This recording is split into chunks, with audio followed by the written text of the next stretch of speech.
big thank you to everyone who has joined us for this amazing session today. Appreciate it. My name is Aditya Monty and I am from the Product Folks. For those who are attending our events for the first time today, the Product Folks is a volunteer-driven community of product managers, designers, marketers, and business folks who are passionate about the product space. Currently, we are a 20,000 strong community with members across the globe. And we do these events and webinars to help the product community. Apart from these, we also have a bunch of really cool initiatives which will help you grow in your product career. For those who are just beginning in their career and aspiring to become product managers, check out Learn PM with me. It's a curated set of resources which helps people upskill in the product management space. Another initiative is Insurjo.club, which is an APM program wherein you join in for a 3-month internship and we help you break into product management. If you want to network with other professionals, check out grabchat.online. And lastly, we are doing India's biggest product management conference with Inc. 42 in October. So it has a lot of amazing speakers and panelists from some of the best startups in India. So make sure you check that out. I'll obviously post in all the links in the chat so you can check them out later. Handing it over to Abhay to introduce Dhruv, who is our speaker for today, and he'll also give a small walkthrough of the agenda. Over to you, Abhay. Yeah, thanks, Aditya. Welcome to everyone who is there for the session. And as Aditya mentioned, we are hosting one of India's biggest product summit in 2020 next month within 42. We'll also have a coupon for each one of you at the end of the session, specifically, especially for the people who are attending these sessions. Our guest for the today is Dhruv Saxena to give a bit of a background about Dhruv. So Dhruv has done Masters of Design in Product Design from the IISc. Then he has done Master of Finance in Interaction Design from Copenhagen Institute of Interaction Design. And then he has been with multiple companies, multiple startups as a design consultant, like Flipkart, OLX, Zoto, GoJek, Tata Consultancy Services, Philips, and as written as Vital Strategies. And from 2016, Dhruv is the co-founder and CPO of Obvious. So. And today topic for the today is going the distance, how to turn painful problems into prolific products. So in the journey of building the Obvious and building the products for the customers at Obvious, they have realized that the importance of forming machinery that can not only produce great software time and again, but also serve consumer needs and adapt quickly to advancing the organizational goals or the challenges that they may have. So, and giving you the brief agenda for today. So, Dhruv will present the deck on the topic, which will take about 40 minutes of time frame. And then we'll have a Q&A session, some questions from our side, and then the questions from the audience side for next 15 to 20 minutes. With that, I'll hand over the session to Dhruv. Great. Thanks so much, Abhay. I'm not really one for pedigree, but I don't know where you got that introduction from, and the degrees were a long time ago. These days I run with my two co-founders, Obvious. We are a strategic design consultancy, been around for more than 8 years. I've been a part of Obvious for close to 5 now.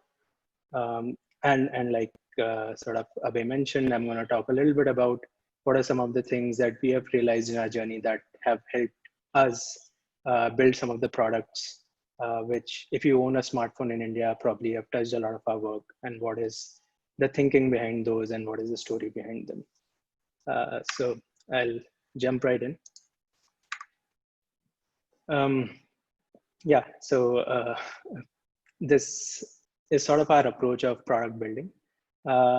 And having said that, this approach really isn't an original approach in any way. This is not thought leadership where we are coming and saying this is how product should be built, but it's really sort of a distillation of several years of learning and experience. And most of this learning and experience, if you just do a Google search on product management or design or engineering, some of the best books out there are on the top of your first search result. And a lot of this information today is just a simple Google search away. All of this information is there in blogs, multiple books. And today I'm not going to talk too much about theory, but rather I'd like to touch upon some of the more practical sides of how we have leveraged all of that learning. So I'm going to use some examples from our work. And if you are familiar with the Indian product ecosystem, very highly likely that you would have used some of these products yourselves. We have helped some of these organizations at their different stages of growth. And that's what I'll be touching upon today. So without further ado, I'll jump right in. And I'm going to talk first about discovery, because the first step in any product journey is really to find some interesting user needs. And that's what discovery really is all about. Discovering pressing user needs to lay a strong product foundation. If you are solving a problem that nobody needs a solution to, it's better to learn that early on rather than find that out much later. And the way I'm going to do this is I'm going to take an example in each stage that I'm going to talk about. For discovery, I'm going to talk about Simple, which is today India's largest thin slice electronic medical record system. It's a project in public healthcare being used in India and Bangladesh. And it's going to go to several other middle low income countries where healthcare, public healthcare is in the process of improvement today. What Simple does is it helps longitudinally track hypertensives amongst large population sets. So the idea is that they're able to gather information about hypertensives across a large population, and then based on that, provide support and medication and staffing to our public hospitals. One of the most interesting things about this project, though, is that it is one of the first such projects which rests on a nurse's personal smartphone. Simply because a lot of large-scale healthcare projects end up being delivered through devices which are really big, need maintenance like a desktop, whereas smartphones are more familiar to a lot of people today, and they are taken care of a lot more. But having said that, a lot of the usage of Simple happens in a very resource-constrained offline-first environment. So when you start by looking at what are some of the key problems that you'd like to solve for a particular product or an idea, one of the first things that we recommend we do is really immerse ourselves into the context of the users. And throughout this presentation, I'm going to be talking about some of the solutions that came up, and that's going to be represented on the slides, but largely those solutions are a function of a lot of research and some of the other methods that we practice. So in this particular case, the nurses need to be able to call patients whenever they're due for a checkup. And calling patients securely, which means that their phone numbers are masked so that the nurse's phone number is not given away to the patient, was a key problem that we had early on identified. But one of the first things that we learned when we went to remote facilities where we were doing research was that there was no internet, which in retrospect sounds very obvious, but we keep hearing about how India has become more connected and there's a lot more availability of internet. That has become more and more true, but at the same time, it is not so widespread that you can completely rely on it. So the question really for us was, how would you make secure calls in the absence of internet? And the benefits of sort of immersing ourselves into the situation became very clear very early on, because when we were doing field research for Simple, we had our whole engineering team with us on the field. And while we were discussing the gravity of being offline first, we didn't really have solutions for the problem until one of the engineers who could really relate to the problem, because he was also in the field, came up with a very clever solution. If you remember the days of early internet where you would hook up your computer to a dial-up modem, and a call would be made to connect you to the internet. We ended up using a technology which was used back in the day. Let me know if you hear the sound that I'm about to play. Abhay, Suhas, Aditya, if one of you can give me a cue.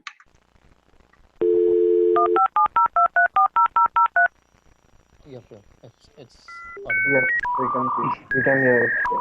You got it.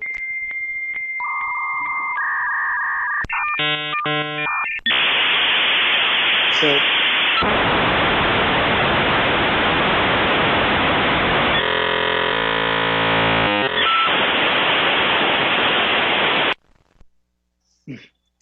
I hope that brought some nostalgia into the room. Those of you who grew up in the late 90s, early 2000s, when this was the state of internet from home, I would relate to it a lot. And what you heard was the sound of dual tone multi-frequency calling, which is how internet connection used to be made back in the day when you were using a phone line. One of the engineers who was on the team was able to think of that as a solution. And a lot of cool tech today works on the similar technology. On the right, on the screen, you see a Square device being used for scanning your credit card. And that was the mobile POS for Square, and that also uses the same technology. So by immersing our engineers into the context of the real world environment for which they had to build the solution, somebody could come up with such a clever solution. And till date, I think Simple has been slowly picking up. Over 125,000 offline first calls have been made through this technology. Once you sort of immerse yourself into the situation, you start realizing more and more such problems, and you identify a lot more of them. We were in the field in Punjab, and one of the things that is perhaps only peculiar to Punjab is that a lot of people share their last names, which is a lot of women go by Kaur and a lot of men go By Singh. And also first names are also not that, it's not uncommon to have the same first name as well. So when we were in Punjab, we realized very early on that a lot of people are going to have the same first and last names. In addition to that, a lot of people also had or how they would report their ages would be very ballpark figures, which means that somebody who was probably 68 to 72 would just report their age as 70, because a lot of people don't have birth certificates. They don't actually know the year they were born in. They had no unique phone numbers. They had very broad addresses.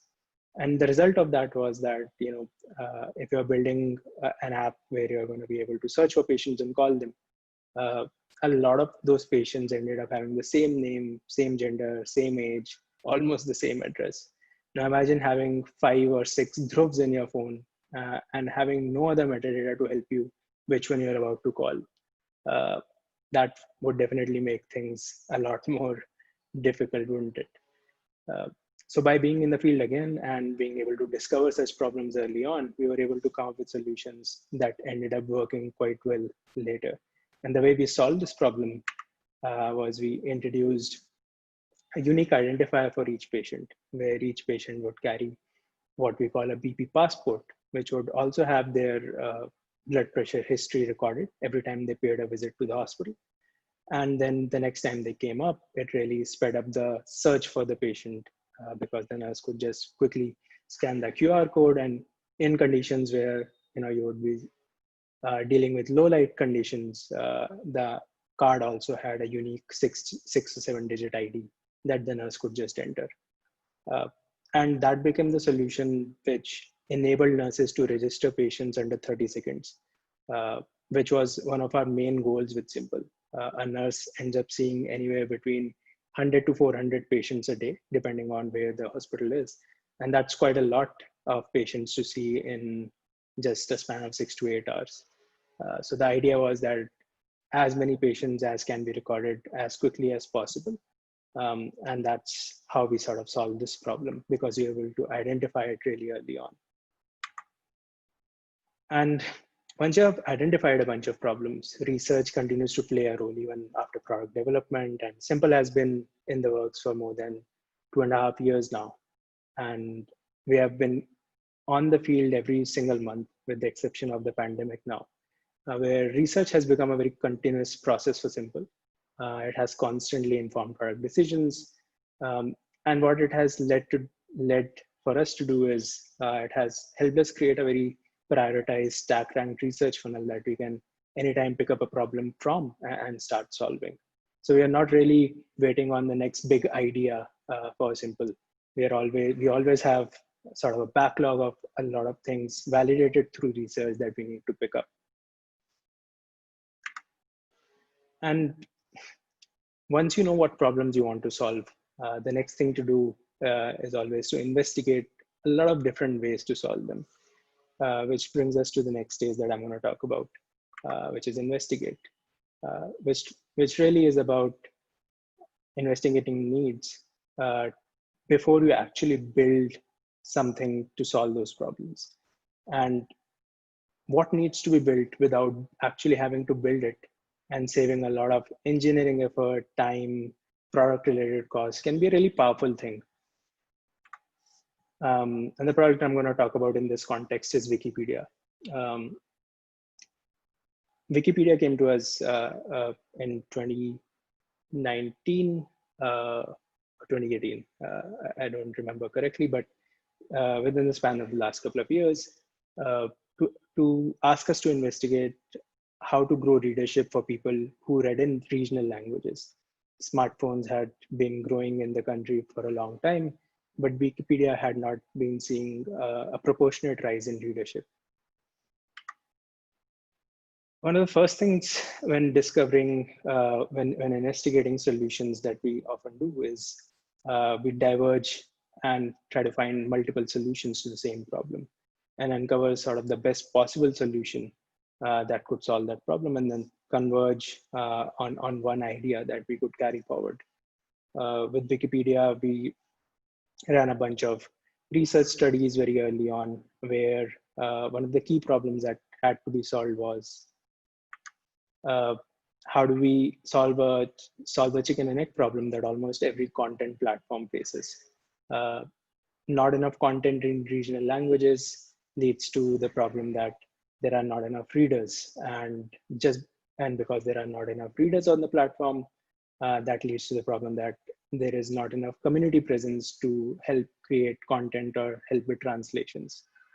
So we had to find a way in which we could solve this one key problem.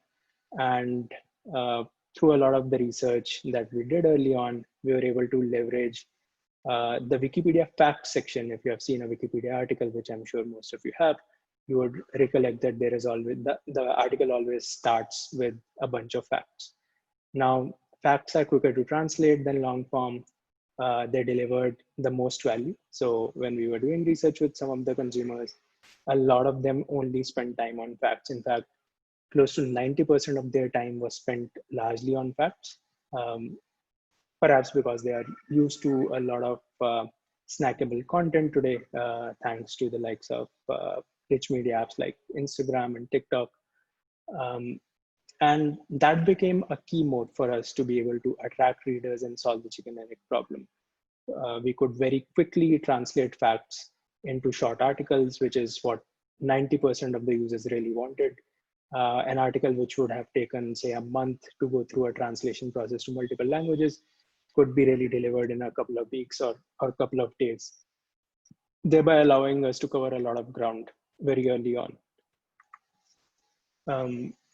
Once we saw the fact section as sort of our key focal point for solving the problem, we were also able to refine the solution further, basing it on experience from apps like TikTok and Instagram, where we leveraged again rich media content to make facts far more relatable. We saw that a lot of our users related to the idea of stories a lot more. That's what you see here, rather than just reading these facts in pure text or just in the form of pure images. And some of these ideas worked really, really well. But to really validate all of these ideas, it wasn't enough, or it never is enough, to just stop at qualitative studies and then build something and push that to production. To understand what might really work, quantitative tests are often needed, because they are what really tests the solution. Because in a qualitative study, you simulate, you can only simulate a real world environment. You can't really completely achieve it. When you're sitting next to a user and they're doing what they're doing, there's always sort of the observer bias that creeps in. Whereas when the user is in the comfort of their home, what do they end up doing, and how do some of your solutions translate into the real world is often very important to validate. So in case of Wikipedia, we helped build an experimental prototype, which was basically a microsite, which we launched around the Cricket World Cup. Had over 100 connected articles, and it included a lot of the rich media content and the snackable content that we had created, turning long form content into tiny but engaging pieces. And we wanted to test if all of those ideas would work at scale. And turns out that quite a lot of those ideas were promising. The engagement was definitely higher than what you would see on long form content. And sort of once you have a bunch of good solutions, the next thing that you want to do is turn them into strategic initiatives, right? And that's what this stage is really about, turning promising solutions into strategic business initiatives.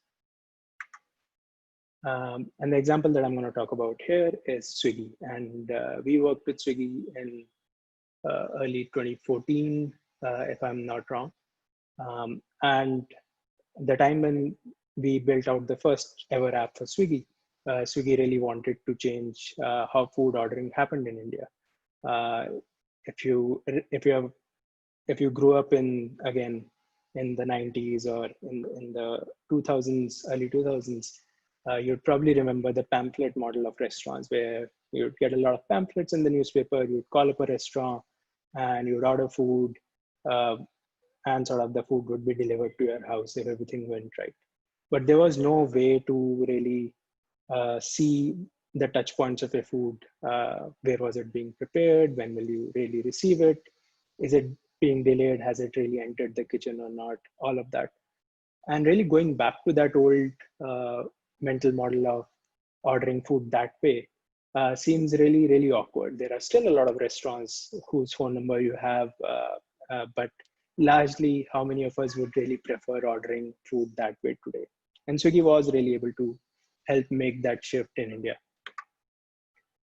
And to make such a dramatic change in food ordering, one of the key initiatives that really had to be critically analyzed was if delivery partners would be able to use a smartphone. We're talking early 2014. Smartphones were not really big in India, especially for a delivery executive who really does not earn the kind of money that would be able to afford them a smartphone at the time. Really didn't have access to that kind of technology, and largely expecting them to be able to use the smartphone really efficiently, given that it was the first time they came into contact with a computer like that, was really expecting a little too much. So the way we solved a lot of these problems was that we were working on the consumer app, and because we were able to critically analyze a lot of these potential bottlenecks, we were able to front load a lot of what would be required of the delivery partner on the consumer app. So here you see a couple of those examples. This is the first time tracking was introduced in India, live tracking. This was also the first time that simple things like being able to ask for change for your cash was also introduced. A lot of payments happened through cash. Cash on delivery was the norm back in the day. And to be able to expect a delivery executive who's using the smartphone for the first time to do all of those calculations and tasks was really unreasonable. So we were able to solve a lot of this by actually having the consumers take care of this on their end. live tracking led to less calls to their delivery partners. Delivery executives knowing that they would need change for say $100 or $1,000 when they reach the destination really helped them so that they could pick up that change on their way. And we didn't just map the journey of the stakeholders in case of Swiggy. We also thought about the journey of food, which was the whole intention of building Swiggy. And the journey of food really starts from your location, the consumer's location. You end up seeing nearby restaurants, and you also see in what time frame would a restaurant be able to deliver to you before you order from there. And once you do place your order, a full summary of the order with sort of minute by minute tracking of when was the order placed, has it been dispatched, at what time is it likely to be delivered. And yes, that is what Swiggy used to look like in 2014 in its first avatar. And again, to make that one feature of food delivery possible, a lot of business units had to come together. So we had to align quite a lot of teams to work in the service of that larger goal. The consumer app team, the driver app team, the restaurant teams, the customer support team, all of them had to work really tightly together for the journey of the food to be delivered alongside your food. And that was a big change in the way food was delivered in India at the time. And strategically, it was one of the best decisions that really made Swiggy the winner amongst the competition at the time. And this sort of brings us to what comes after strategy. And once you have a solid strategy, you also need a very solid tactical plan, which is what Transform is about, converting strategic vision into tactical action plans. The story that I want to share here is Myntra. And we also worked with Myntra around the same time we worked with Swiggy, early 2014. We built Myntra's first ever Android app. And the job was to shrink their web store into the palms of millions of future smartphone users. The idea of somebody shopping for fashion online itself wasn't really big. But to say that people would shop for fashion on the go on 3.5-inch smartphones, which had low resolution screens at the time and poor internet connectivity all over the country, was a big bet. And to make that happen, a lot had to go into place. Right around the time when Myntra was launched, we were still on a 2G spectrum. Not a lot of data was consumed at the time, just because data delivery on those smartphones wasn't easy as well. There wasn't enough infrastructure. And in the middle of all of that, we had to build an app which would basically leverage a lot of rich media content, because fashion is a lot of rich media content, to showcase products. So one of the key things that was super important early on was to define key performance indicators like good performance in poor network situations. This wasn't a thing that you could just, fix in hindsight once the app was launched. It had to be done and planned a lot well in advance. And just so you know that this is the kind of rich media content that we're talking about, very high resolution images, videos, etc.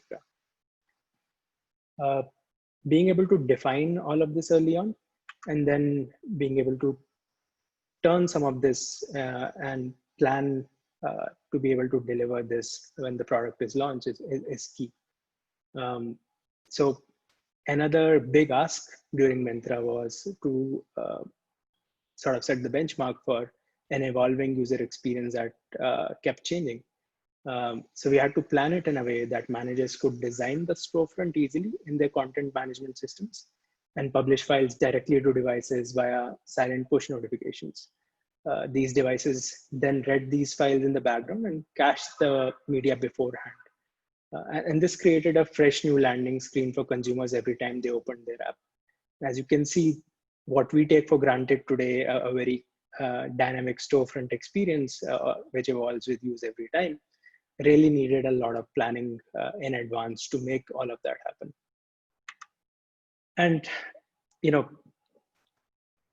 defining some of the KPIs, planning how you're going to deliver on them is great, but you also have to equip teams to be able to deliver it really quickly and with faster turnaround times.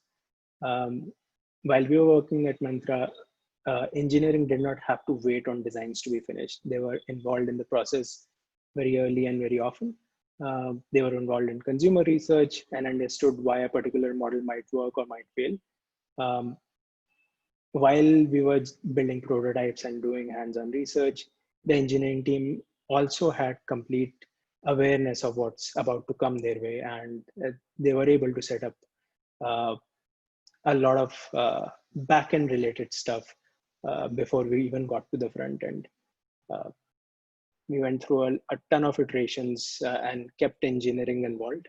Product and design obviously work hand in hand, but not treating engineering as a gatekeeper, but rather a very strong collaborator was very important. And rapid iterations became the norm at Myntra.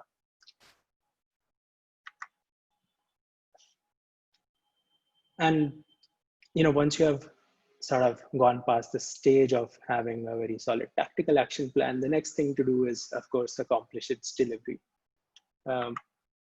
Which brings us to the stage, which is really about not just building the product, but also building the machinery to ship continuously. The example that I'm going to talk about today here is Dunzo. About a couple of years ago, Dunzo launched their bike taxi service in Gurgaon, and we helped launch Pillion, which was the name of the service. Building features and delivering consistently really starts with scoping them out really, really well. Scoping is often the first step for mature and consistent product delivery. It's not just about scoping the features, but it's also about scoping everything else like architecture design, maintenance, time for bug fixes. With Dunzo, we not only scoped out the feature that we were brought in to build, but also everything else that would allow them to deliver predictably and sort of play a role in the larger scheme of things. And some of those practices could be leveraged for the main consumer app. A lot of teams in sort of the early stage of development still rely on a lot of manual testing while they're building. And while that is fine in sort of the early stages of product, if you're really building a product which is complex, you really do need to set up practices like test-driven development to make sure that all that complexity is taken care of on its own. Writing tests that ensure nothing breaks every time new code is introduced or merged becomes very important for predictability. When building Pillion, we ensured that everything was built on the back of a test-driven development framework, which helped us, which took us a little more time than it usually does. But at the same time, if that's a business initiative that has gone through the stages of strategy and transformation, and it is something which is key to the business and it's going to have a life of its own, for sure, it does make sense to invest a lot of good time into building it the right way so that you're not dealing with unpredictability once you have launched. And then not just building, but also releasing continuously and establishing a culture of continuous delivery is really important, for which practices like trunk-based development are key. Following this framework enables developers to keep code in the trunk branch as much as possible, instead of creating other long-lived development branches, and they're able to communicate a lot more effectively. And by keeping a check on the size of these branches, code reviews are easier to do and they take a lot less time. Releasing builds becomes painless because developers avoid merging big features near release dates. And we all know how releases happen, especially in the startup ecosystem where everybody's cramming to get to the finish line just before a day or two of feature delivery. Right? So being able to sort of build that machinery and set that up really, really well so that you're always shipping becomes really important.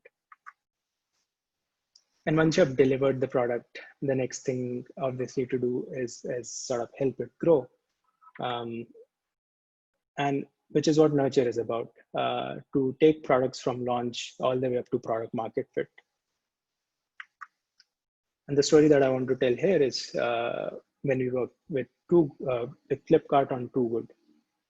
And Flipkart is an interesting example here. We have worked with them a lot on a bunch of other initiatives in the past. We're sort of very familiar with the DNA of the company, and taking a lot of the learnings from Flipkart and then applying them to a new product like Too Good, which was their refurbished platform for selling second-hand products, largely electronics, and now they have branched into a lot more. Was super helpful to look at the Flipkart journey of e-commerce and then sort of take that to refurbished. And once you launch a product, or when your product is just nascent in the market, you really do want to learn a lot of what is possible to do and what is possible to improve. So while Flipkart had the foundation of e-commerce, we really did need to learn what were some of the expectations related to refurbish, which we did in a very traditional way. And this kind of learning could happen through a lot of early data crunching if you have beta users, and if you don't, then you sort of get out into the field and do your learning bits by talking to customers directly and looking at the experience of them buying or doing whatever your product does. So we spoke to a lot of existing Flipkart customers who were likely to buy refurbished products and tried to understand their expectations. And on the back of that learning, we were able to sort of build some of the improvements that would come into Too Good. So one of the first things that we were able to realize that the condition of the product was super important to people. The storage and the memory were again super important when people were buying a second-hand product, because a lot of people looked at it as an upgrade and not just as a single product. And color played a big role. The condition of the, and we start out with phones, the condition of the phone played a big role. And being able to bring that information out in the form of the swatches that you see on the left versus how it was laid out in Flipkart. And Flipkart's context, perhaps it was not that important. These are some of the key improvements that were really important for Too Good to become successful at the time. Users, they really did want to dig deeper into these. So each of these buttons which expand into the ability to change the condition or select a different phone size. And some of these ideas you now see have been brought to the e-commerce world as well. And learning and improving is often not enough when you're building a new product and you have launched something new into the market, especially if you are one of the people who are really responsible for category creation, which was the case with Too Good. A lot of refurbished products are sold through C2C platforms, but a B2C platform which would set the status quo at a Flipkart scale did not exist. So, creating categories like unboxed, refurbished, and multiple grades of refurbished was really something that Flipkart had to take the responsibility of.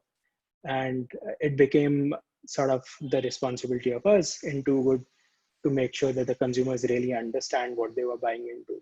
A lot of comparisons were shown, a lot of educational videos were brought in for in-app promotion and consumer education. And that's how we sort of helped Too Good attain product market fit within just a few months of its launch. But once you have attained product market fit, the next thing that one really needs to do is help the product scale, which is what the next stage that I'm going to talk about, Catapult, is about, where we help flourishing products prepare for exponential growth.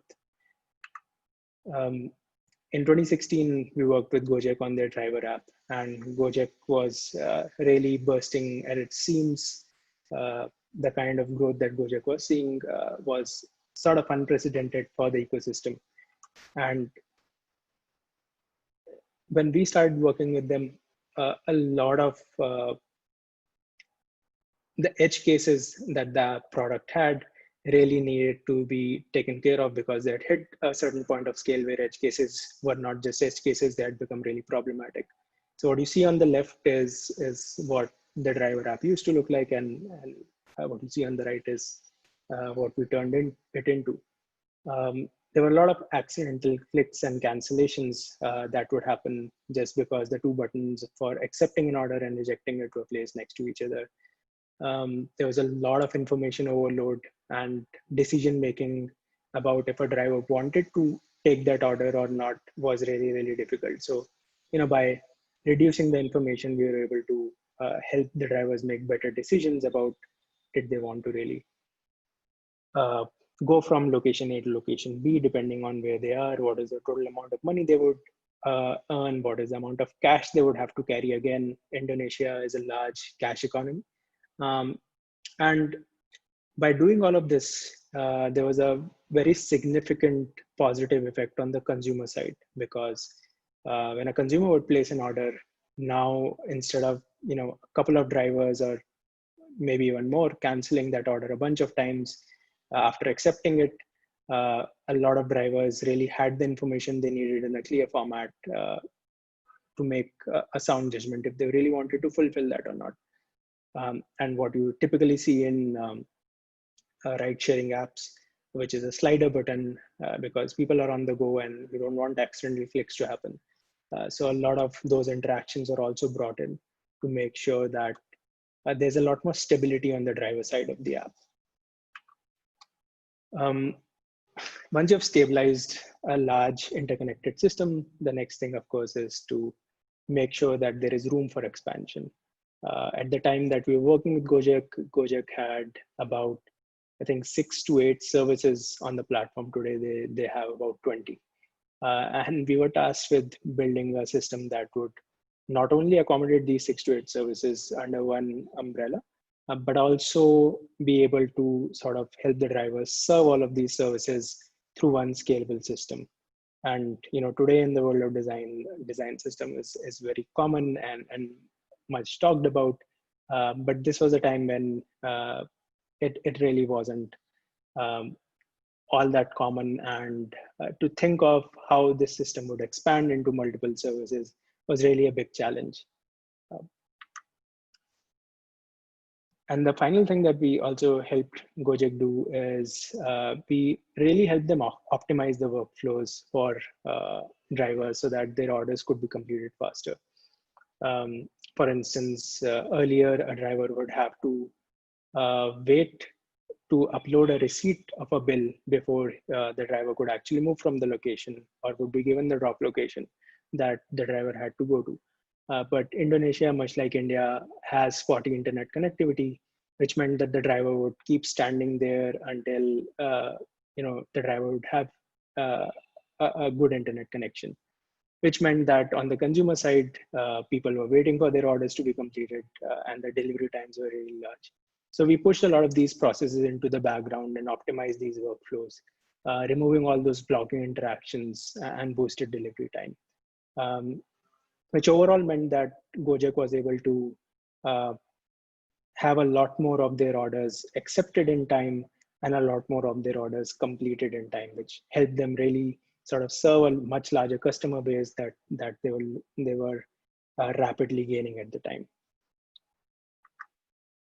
And finally, once you have helped once you have built a big business that is really big, you also have to ensure that it stays relevant, which sort of brings me to the final stage of what I'm going to talk about today, is how to keep successful businesses relevant by helping them evolve.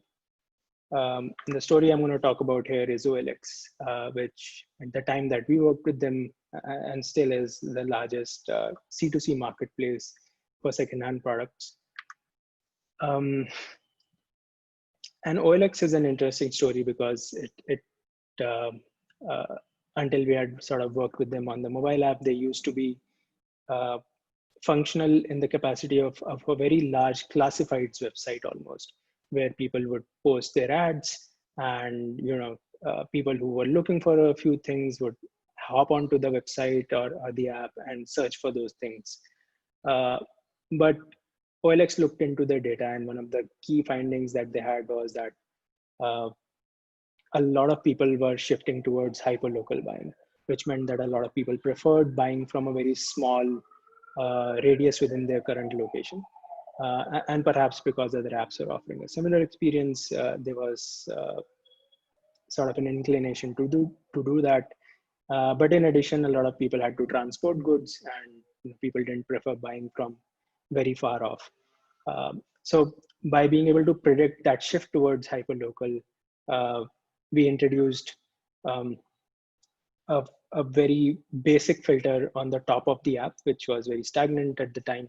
And the user could basically adjust within what area were they looking to buy in. And that turned out to be a really powerful feature, which helped them move from sort of that classified site to a site which would really enable people to look at it as your neighborhood store, where you are just browsing around, and you are able to look at some of the things that you might want to buy just for lifestyle upgrades and so on. So we also explored a lot of these ideas, that how could we turn OLX from a search first experience to a browse first experience, and drive passive consumption towards a lot of these active purchases. And maybe start looking at OLX as their neighborhood store, where they can actually buy these secondhand products to make their lives a little bit better. And finally, one of the key things that we did to enable the browse experience to be really effective was we introduced an AI library that was pretty decent at image recognition. And we introduced that as the first step in the ad creation journey. What that did was that if you took a picture of, say, a MacBook here, it would be able to categorize it as a computer or laptop, would be able to figure if it's a MacBook, what is the color of the device, etc. That led to a lot of metadata creation, which a lot of people who used to create ads would find very cumbersome to fill in. And of course, they didn't even know if they were required to fill in that kind of information. Whereas that metadata really helped sort of improving the supply-demand matching between the buyers and the sellers, which again had a significant impact on sort of the browse-first experience that I talked about in the previous slide. And I know I ran through this really, really quickly, but that brings us to the end of what I wanted to talk about today, and I'm glad that we'll have a lot of time for Q&A. And I know while it has been probably difficult to absorb all this information in one go, I'm happy to move around between the slides, and sort of, I do hope that, all of you can today walk away with not just some sort of theoretical understanding of what do all of these things that we keep hearing about and reading in books means, but how to practically apply it in your own product journey. And I'm going to close with that. Thank you for listening. Yeah, sure. It was, a really interesting session, especially for me. Found some, pretty good insights. And I really liked, the field research that you have done with Simple, and it was very interesting to me. I hope it would be, interesting for the audience as well. Now we'll be moving to the Q&A session. So, and these Q&A we have received on the emails from the people who have got the ticket. So the first question is, how can a bootstrap startups do extensive research with less resources at hand in terms of the time, data, or the effort? Any tips you have? Yeah, sure. I think looking at research as a function of expertise, while it very much is a function of expertise, it's probably not right for a bootstrap startup to think of it that way.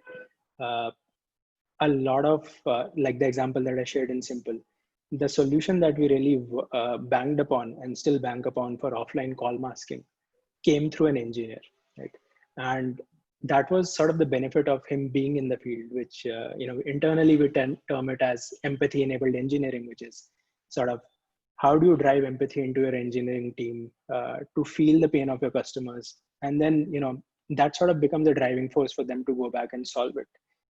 So yeah, you might not be able to hire specialized researchers to be able to do some of these things, but at the same time, just being in touch with your consumers a lot, and not dividing your organization based on these functions of, even if you're a bootstrap startup and you're a team of 6 to 8 people, don't think of yourselves as product design engineering business. I mean, in the early stages of a product, everybody does everything.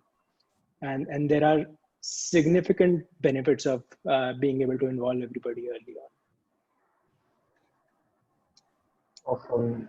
So the next question that we had from like multiple people have asked the same question in different ways, but to sum it up, it would be how do you convert insights which are intangible to product which is tangible for the end users, right? How do you go about the process? And if you could give a short glimpse of how do you think about taking in insights from people and converting it into a product? Sure. So maybe I'll probably use the Wikipedia example for that. That's Sure. and maybe even there are examples like that in simple as well. So like I was saying, right? Wikipedia, like any other content platform, because they were trying to solve this problem of vernacular content, which meant that a lot of what they call as new readers, which is basically people who are new to the internet, who would come from really small towns or actually much further out from that today, right? Who would read in vernacular languages, were consuming a lot of information on platforms, say like TikTok. So they had smartphones, they had internet connectivity, and they had sort of the inclination to use these sorts of apps. So they are looking for content, yet they are not really able to find a lot of that content on Wikipedia because Hindi, Bengali, English, these are major languages that Wikipedia still serves, but not a lot of regional languages, right? So now the intangible insight in this case was when we went to some of these smaller towns and spoke to these consumers in the context of their homes, which is sort of what you see happening over here in the picture below. We were able to realize that a lot of them actually, when they landed on Wikipedia, one didn't know that it was Wikipedia, but they stuck around on the facts a lot, and they used facts to navigate through a lot of other articles as well. And that made sense in hindsight because they're used to a lot of these snackable content thanks to these other platforms. And we were able to draw that correlation that, hey, if we turn Wikipedia from sort of the long form content into something like this, where facts are used to turn this into sort of a small page which has multiple connections to different articles, people might spend a lot of time here. But at the same time, we'll have to give them the experience that they are now used to on platforms like TikTok or Instagram, right? Which is where the whole idea of using things like Instagram stories came to Wikipedia, right? And then we turned that around, built a website. We had a few thousand users come to it, and we sort of validated a lot of those ideas, if people were actually engaging or not, or was that something which was too far out an assumption that just turned out to be true with a handful of users, right? In the case of simple, another example of this could be sort of this situation where this Exactly. you could think of it as an intangible insight. So what you're seeing is the screen, but we had learned this very early on in our first few iteration, and we went ahead and built search, knowing well enough that it might fail, and something like this would be needed in the future. So yeah, the process is largely being able to sort of build all these prototypes, going to the consumers, having them play around with them, see what they're trying to do, and use the prototypes as a sort of centerpiece for conversation, rather than going and testing it. Right? You're not really testing your prototype. Right. You're really testing the usefulness of your ideas. Got it. Perfect. Next question actually came from a couple of students is how does a master in design has helped in your career?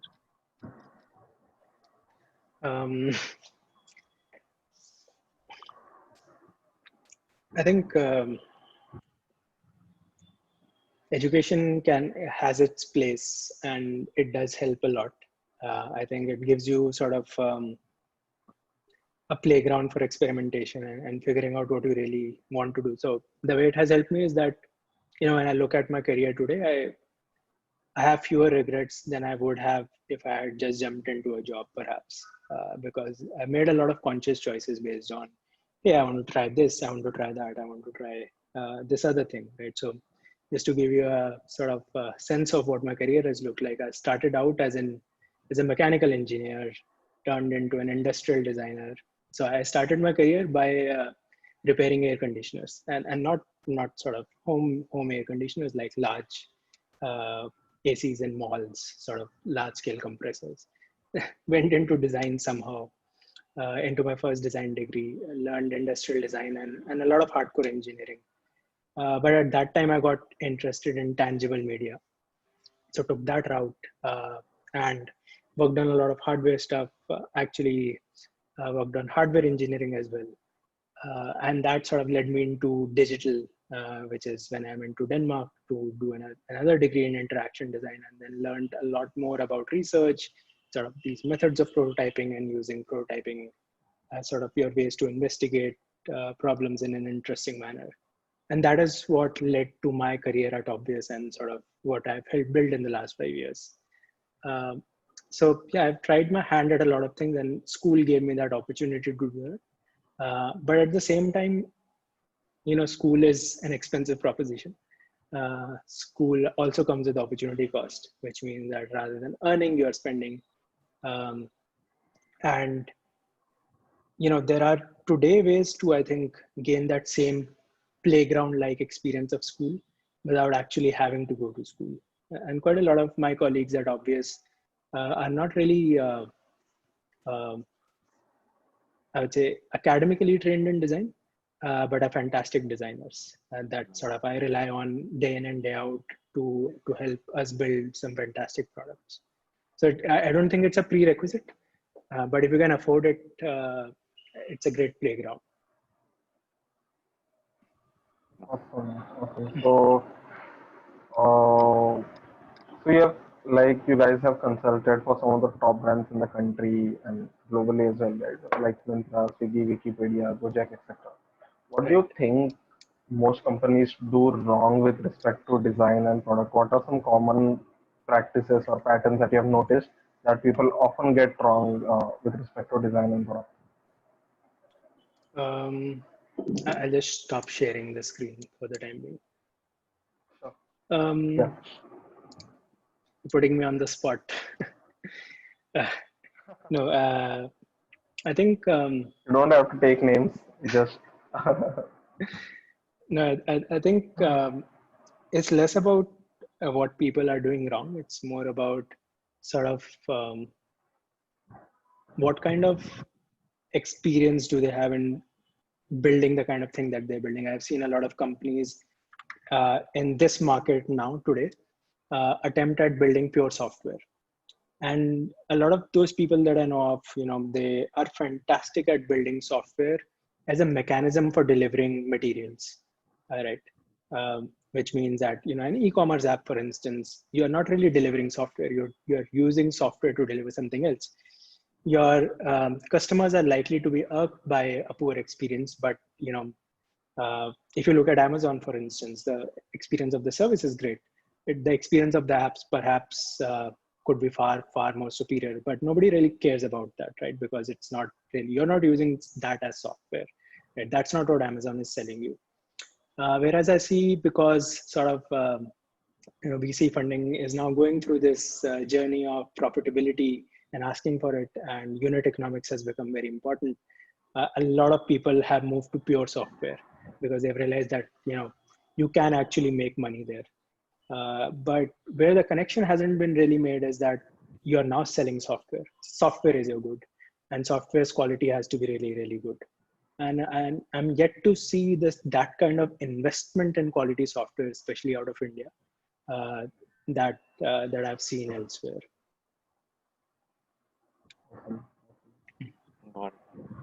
Next question is more in kind of early stage for the folks. At what stage does design become a formal function within the company? Is it advisable to do it super early, or you wait till you reach some stage in terms of revenue or the number of customers? So I think that depends on your definition of design a little bit. And now, because we talk about product a lot, a few years ago, product wasn't really a thing. It was design and engineering, and now there's design, product, and engineering. So a lot of what used to fall under design has started falling under product. So basically, the function of design used to be understanding the context and the environment in which a product is being used really well, and sort of understanding your customers really well. And that's sort of a no-brainer. Everybody needs that. If you don't understand who you're building for, if you don't understand the problems you're solving, you're not likely to build a great solution. And then you're not likely to build a solution that will sustain, right? And if by chance you land upon something that actually does solve the problem well, but it has a lot of gaps, somebody else will really copy you really, really quickly and then sort of beat you to it, because now you have a lot of technical debt accrued, and you'll have to change a lot. I love that saying. I don't remember who said this, but the saying was, the early bird catches the worm, but it's the second mouse who gets the cheese. So if you don't want to be in that situation, really, right, you really should invest in design and product very early on. That's sort of the foundation of what you're trying to build. And there are actually far more clever ways of engineering a solution than most people think there are. But if you have your sort of value proposition wrong, then making a U-turn later on becomes really, really hard if you're mildly successful. And yeah, then the question becomes, again, that as a bootstrapped organization, how do you invest in design? In my firm belief, you just have to. Or you have to just play that role yourself. If either find a design co-founder or a product co-founder, or be willing to sort of get into, go to the field a lot more and getting your hands dirty early on. Right. I'm just going to the Q&A tab now. So one question was, does researching about competitors help before, say, researching about your assumptions and hypothesis, or at what stage does researching about competition help? Yeah, I think that question is alluding to how do you not become biased by what you see, right? Yeah. And yeah, I think not researching the competition is not a solution to that. You have to control yourself and try not to be biased by what you see, and think about the problem more originally. But knowing the flaws in other solutions, knowing the advantages of other solutions, it's just about keeping your eyes open and knowing the path that you are about to walk on, but also being able to see a different path than the ones that you see in front of you, right? You don't want to copy somebody else, and I'm assuming that you don't want to copy somebody else because you believe you can do something better, right? But sort of building on top of what somebody else has done, I don't think there's anything wrong in that. Yeah, absolutely. Next question is that a lot of your work seems to be for the folks who are early smartphone adopters, users, people who are not kind of a tech savvy. Any fundamentals to take care of while building for them, because many of the case studies that you have presented have given the solutions for them. Right. I think a few fundamental things are that really understand how so this changes every couple of years because technology changes every couple of years. Today, that what I said, say about Swiggy is not true anymore. A delivery executive also has their personal smartphone, right? And actually the app is on their personal smartphones today. Swiggy is not buying them phones. So sort of the way they look at technology has changed. Their sort of understanding of it has changed. So this keeps evolving every couple of years. What really matters is how complex is the thing that you're trying to build. When the case studies that I spoke about, all of them were trying to do something which was a significant level of complexity higher than sort of the understanding of the users about the computers that they were using. And today, a lot of that is not true, especially if you think about first-time smartphone users. Quite a lot of them, just because they exist so much around you, are able to pick up a lot. There is a lot of people, there's a lot of peer-to-peer training to help you out. And then, a lot of communication has moved to smartphones. Like WhatsApp is sort of the lifeline of a lot of people who come to the internet for the first time and very quickly becomes that. So I think being able to look at where your sort of user base is in terms of their sophistication with the computer and where you really need them to be, and can you actually dumb it down to bring it closer to what they really need to do. A lot of us get trapped into the feature positive effect where we are trying to build features all the time, and what we really sometimes need to do is build less and sort of make them more understandable and promote them better, right?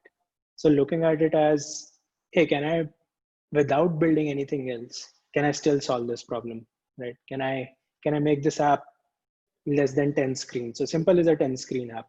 When it started, it was a 10 screen app. Even today, it's a 10 screen app after 2.5 years of engineering and design work. And one would ask, like, what is the point of doing that much work if it's still a 10 screen app? But that is exactly the point. Google Maps, which is, say, one of the most complex apps out there, right? It's also one of the simplest apps. They don't add too much to it, right? Because it's used in so many different situations, which the situations themselves being complex and the people using them knowing where they are. You could build so many features on top of, say, a Google Maps, but Google doesn't. So try to keep it really sort of simple and obvious, no pun intended, and that's sort of the key. Another question that had come in was, you spoke about test-driven development during the session. So a user has asked, at what stage do you bring in TTD? Is it before reaching product market fit, or is it after you are at a certain scale, just to balance and make sure that you're not trading off the extra time in development with being faster to the market and things like that? So what are your thoughts about that? I think it's less to do with what stage. It has more to do with what is the degree of complexity involved, right? How many moving parts do you have in your product? If you have a ton of moving parts and you have not achieved product market fit, but you are going and building a really complex product, right? You're sending a rocket to the moon. You can't be like, this is my, this is just, I'll see if it hits the orbit or not. And then we'll think about, the subsystems talking to each other well, right? Some of those are prerequisites of a complex system. Whereas if you are building something which is simpler and you can do away with manual testing, then you should do away with manual testing initially. But be prepared that as soon as you hit scale, which is probably the objective of you building the product anyways, even the simplest of products end up becoming far more complicated.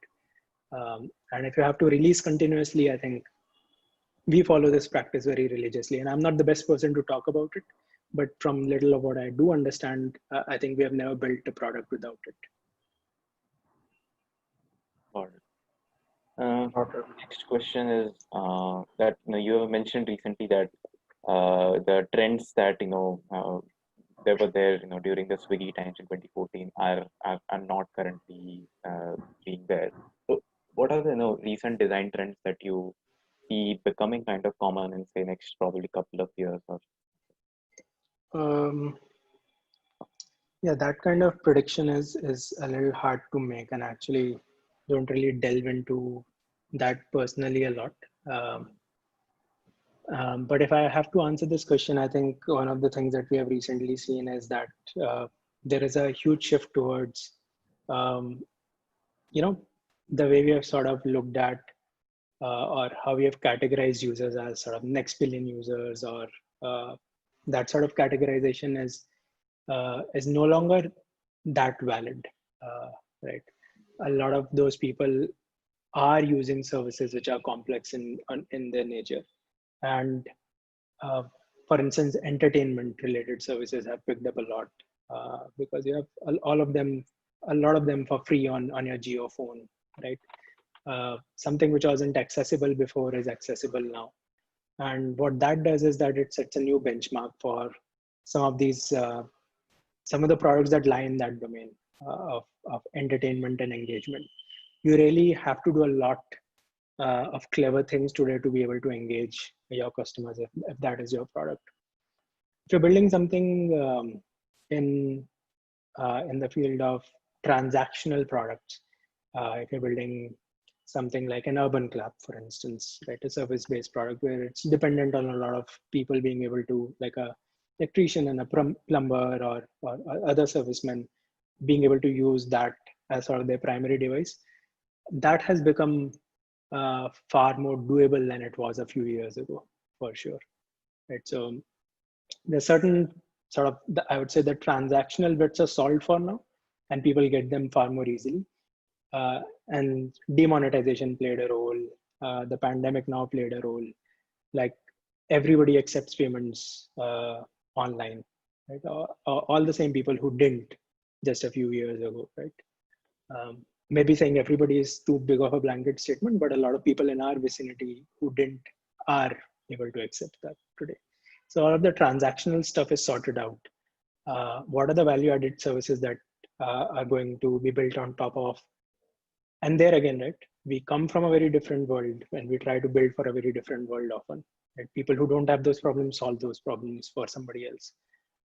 So being able to really live those problems and having those lived experiences becomes really important. I don't think I did a great job at answering this one. no, that's right. No, I think design trends in broad like keep shifting, but Yes. once in a while we see these waves, right? One, like when mobile smartphones started taking off, mobile responsiveness became a huge thing. And Right. in between, like things like material design by Google kicked off really well, and everyone sort of adapted that in their app. So waves like Yeah. these come and go, but what you mentioned is right. That yeah. This is an interesting question actually. So I'm sure you must have faced this often. How do you tackle situations when business needs and KPIs take over customer needs and insights when they're clearly two different like polarizing things that you need to take care of? How do you balance both and how do you go about it? Um, I know this happens a lot to people, and I've been asked this question several times before. Unfortunately, it really hasn't happened, or fortunately, actually, it hasn't really happened that often to me or to Obvious in general. Maybe we fight for it a little bit, but really, what doesn't make sense to me is how can business KPIs ever be different from what's important to the consumer? Because the business stands to serve the Right. consumer, right? So you can't solve a problem through technology or product thinking, which is a cultural problem, right? And that's a cultural problem. If business is Right. not really, either the insights don't make sense, which is also possible, right? There is not enough. Yeah. Is that a women fancy of a designer, or is that a real insight, right? Um, or the business doesn't really care about their customers, which in the long run will never survive, right? So if you look at businesses that have Yeah. fared well, uh, business KPIs and customer needs go hand in glove. So I think the problem there, the underlying problem is cultural, and that needs to be solved differently. So then the question becomes, how do you solve culture in a tech organization, which is a whole different topic in itself. We'll have to do another 2-hour session on that. Session, yeah. Exactly. I think this session specifically applies to companies which are very big at scale when hierarchy kicks in, when you have very strict standards that you can do this, you can do that. And someone who's a product manager or a designer can come in and say that, oh, I think that this definitely makes sense. But the stakeholder might say that it is not aligned with our KPIs, or it is not aligned with our business goals at this point of time. So handling that is difficult. But like you said, that's a different problem altogether, which needs different solutions. So, yeah. And it is a common problem. I agree that it can be really disheartening for product and design to be in that situation. And vice versa. I've also seen business struggling a lot with product and design because they're like, it's a problem of they don't listen to us, and both parties saying the same thing about each other, right?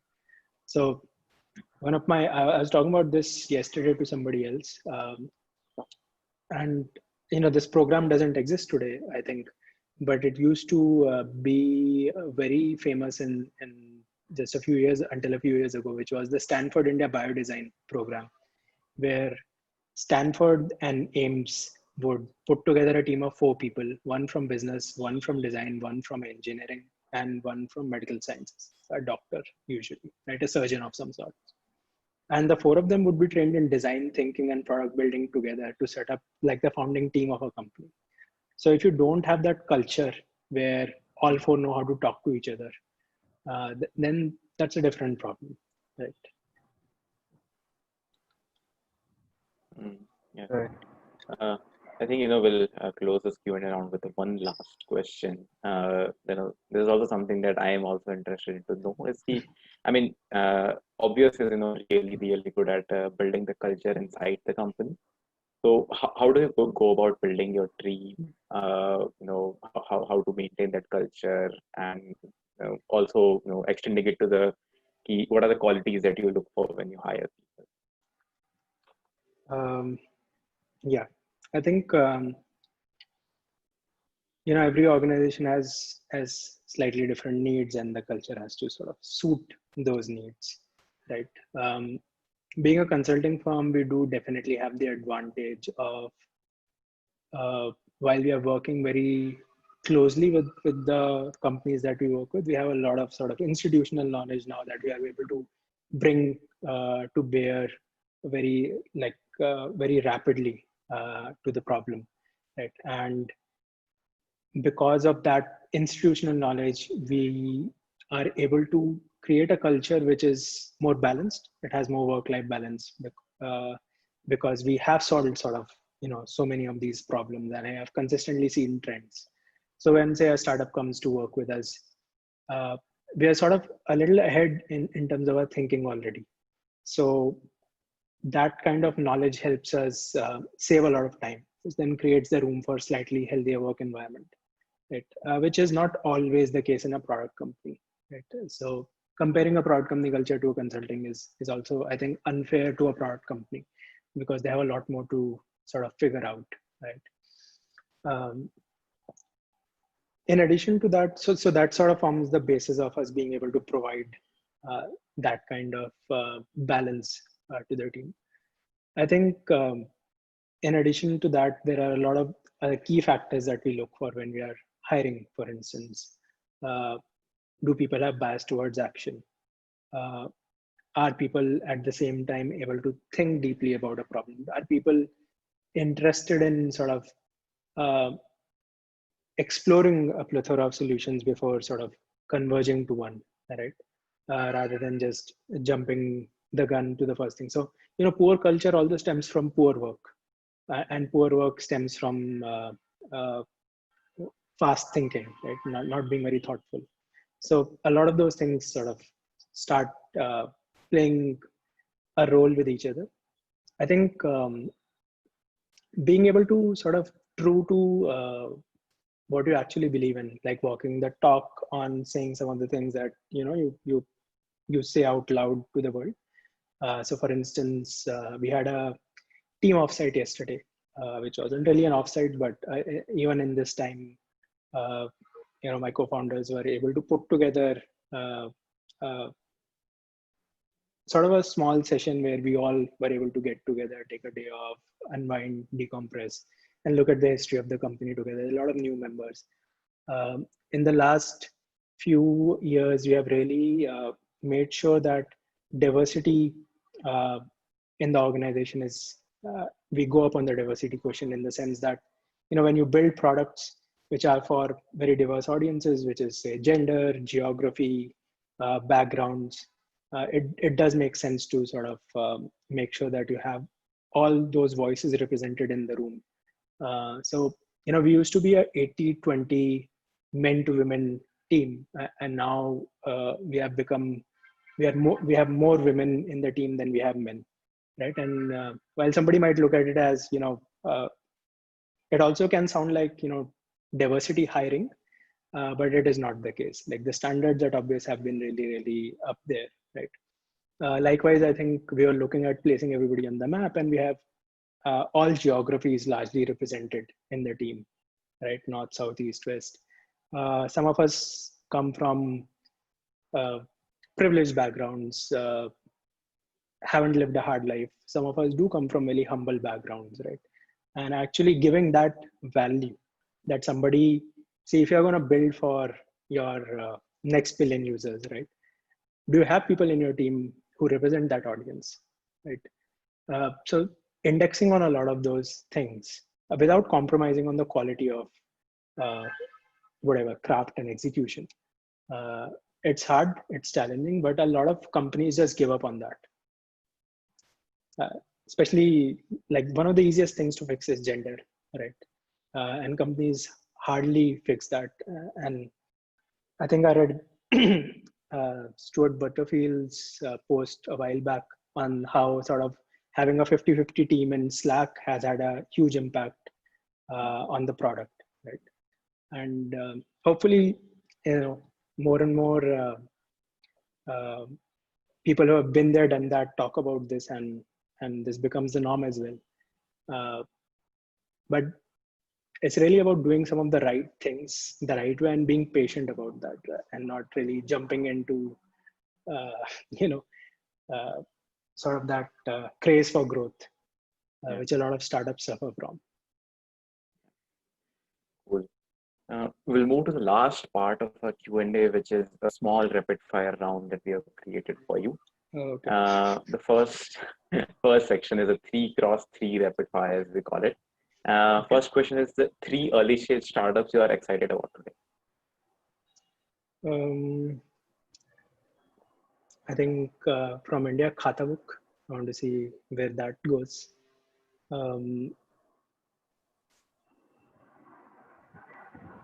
Yeah, I don't think another name really right now comes to mind, but I don't think it qualifies as an early stage startup, but CureFit for sure. I think that's another one that I'm really excited to see, because I'm a user and they are doing something which is very different from what we have seen so far.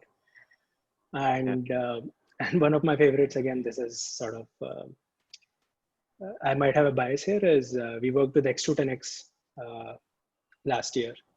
And sort of what they are trying to do in the ecosystem is also, they are a startup helping startups. And that's a very exciting mission to be a part of and see where that goes as well. So those would be my top 3. Okay. Next question would be, what are sort of 3 books that you would recommend? It can be anything, fiction, non-fiction, anything that you like, not necessarily related to product startup world. Sure.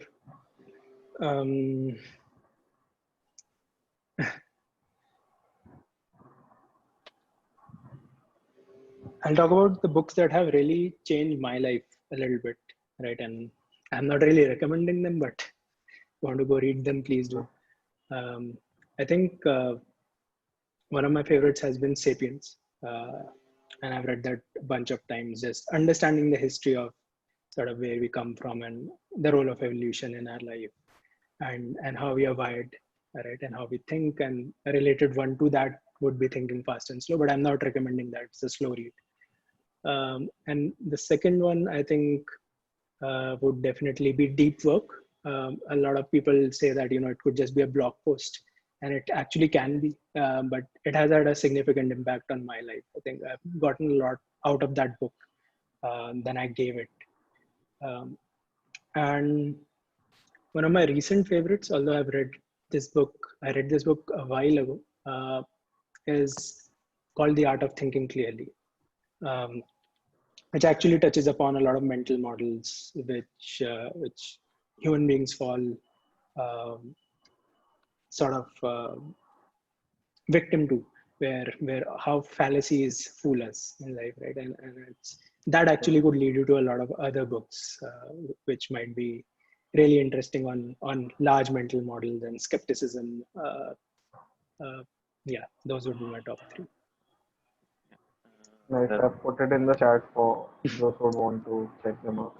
Yeah, three people that you would like to give a shout out so that others can follow them, probably reach out to them or talk to them, specifically in the startup ecosystem, because I believe most of the audience comes from this background. Sure. And I'll just talk about the Indian startup ecosystem. I think helping the ecosystem that helps us. It's sort of selfish of me to say this, but and I'm going to combine these two names into one. But my co-founders, both Rahul and Pratul, Rahul Gonzalez and Pratul Kalia. I think sort of Obvious was uncommon before, and that has been their vision, which I joined into really. And sort of all the culture things that we just spoke about are largely Rahul's ideas, and that's where they come from. Rahul has been a long time mentor to me, and somebody I really look up to as well. Right. I think this person is probably in the younger audience, not as well known, but this gentleman called Sai Kiran Krishnamurthy, who is the CEO of X210X.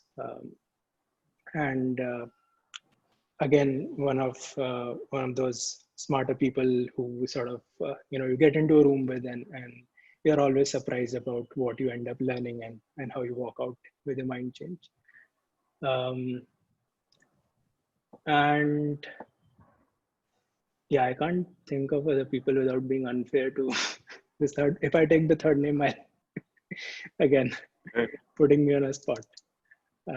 Yeah, consider these these my top three picks for the time being. Awesome. So the last question in this section would be, and it's one of my favorite questions. What would you say to young Dhruv? Say if you were to go back and give some advice to say your 20-year-old self, what would you say?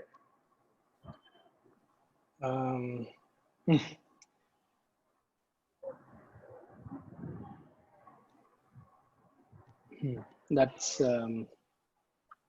a bit of a pickle, but I probably would say that it's going to be all right. I think I would have enjoyed my 20s a lot more if I had just felt that way. Right, things have a way of falling in place, and you only can connect the dots in hindsight. So I think I've worried a lot more about things than I should have, and just sort of keeping your mind straight. Rather than trying to be smart and doing a lot of intelligent things, try to be less foolish in life. I think that's another great way of sort of making your dreams come true. Awesome. Thanks. Thanks for answering those rapid fires and all the audience questions. Recorded for eternity. So yeah, before the end of the session, I'll just give our audience the info about the product summit, the event that we are doing next month, Inc. 42. It is a 2-day product summit organized by Inc. 42 and product folks combined. We have speakers from top Indian startups like Zomato, BigBasket, Razorpay, Zeroza, and many more interesting startups that you see around. It will be a 2-day event with fireside chats, workshop, and one-to-one networking with the product leaders as well.